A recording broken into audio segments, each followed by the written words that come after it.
أجنحة الدجاج المقلية، مين فينا مش بيحب الأجنحة المقلية؟ الكبير والصغير بيحبوها، والولاد بيتجننوا عليها وعلى طول بيبقوا عايزين يطلبوها من بره. جايبها لكم النهارده بطريقة سهلة جدا وبسيطة، لو جربتيها مش هتبطلي تعمليها ومش هتشتريها من بره تاني خالص. لو انتي اول مرة تشوفيني ياريت تشتركي في القناة، ولو عجبك الفيديو ما تنسيش اللايك والشير، ويلا بينا نبدأ. معايا هنا كيلو من أجنحة الدجاج، غسلاها كويس جدا وببدأ ان انا انشفها من اي مية زيادة موجودة فيها. بجيب بقى الجناح وبالسكينة كده ببدأ ان انا اعمل فيه فتحات، علشان لما احطه في التتبيلة توصل كده لجوه الجناح، وبيبقى طعمها حلو جدا وظاهر كده في الاكل. اهو بالشكل ده كده بعمل فتحتين او 3 على حسب الحجم بتاع الجناح اللي موجود معايا بالشكل ده.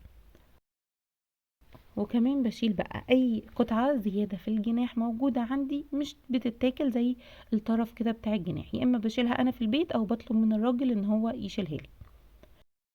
عندنا بقى هنا اختيارين، ان انا بسيب الجناح كامل كده بالشكل ده زي ما هو، او بقسمه على قطعتين بالشكل ده. الاختيار ليكي، وهي مش هتفرق معايا في الوصفة بحاجة، لكن ده حاجة زي ما تحبي انتي بتاكليها زي اهو بالشكل ده كده.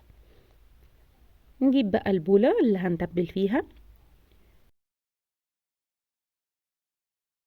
هحط فيها بقى الأجنحة اللي عندي، وهحط عليها ملح زي ما تحبوا، الملح حسب الرغبة، رشة من الفلفل الأسود، نص معلقة صغيرة توم باودر، معلقة صغيرة خل، وكمان معايا صويا صوص، وهكتب لكم المقادير بالتفصيل تحت في الديسكريبشن بوكس. معلقة كبيرة من النشا، ومعلقة كبيرة من الدقيق، وكمان هحط عليهم بيضاية واحدة بس.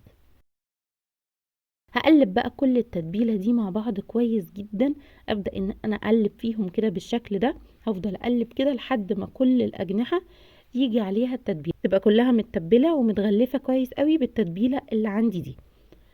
حقيقي ريحه التتبيله كانت حلوه جدا رغم ان هي مكوناتها كلها بسيطه. بصوا كده خلاص الاجنحه كلها اتغلفت، بغطيها واشيلها في التلاجة اقل حاجه لمده نص ساعه.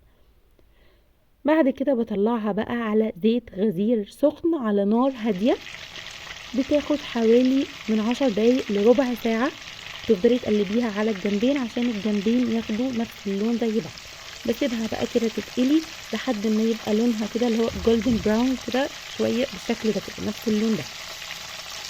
بطلعها بقى على طبق التقديم، وبتقدميها مع الصوص اللي انتي تحبيه. انا كنت عاملة ميكس كاتشب ومستردة، الولاد بيحبوه جدا. بجد هي وصفة سهلة وبسيطة وكمان سريعة، وتنفع كمان لآخر الشهر. اتمنى ان انتي تجربيها وتعجبك، وهستنى رأيكم في الكومنتس. بصوا خدتش وقت معايا خالص، وبجد كانت حلوة قوي. بصوا اللون بتاعها لون التسوية، لو جربتيها هتبطلي ان انتي تشتريها خالص من بره، هتلاقيها بالظبط نفس الطعم بتاع المطاعم.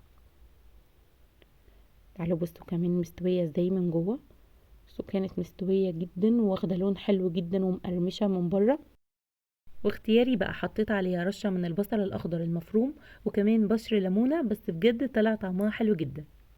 بجد وصفة سهلة قوي وبسيطة وسريعة، أتمنى تكون عجبتكم وأتمنى تجربوها وتقولوا لي رأيكم. ويا ريت ما تنسوش تشوفوا الوصفات اللي قبل كده، ما تنسوش تشتركوا في القناة، ولو عجبكم الفيديو يا ريت تعملوا له لايك وشير، واستنوني إن شاء الله في الوصفة اللي جاية.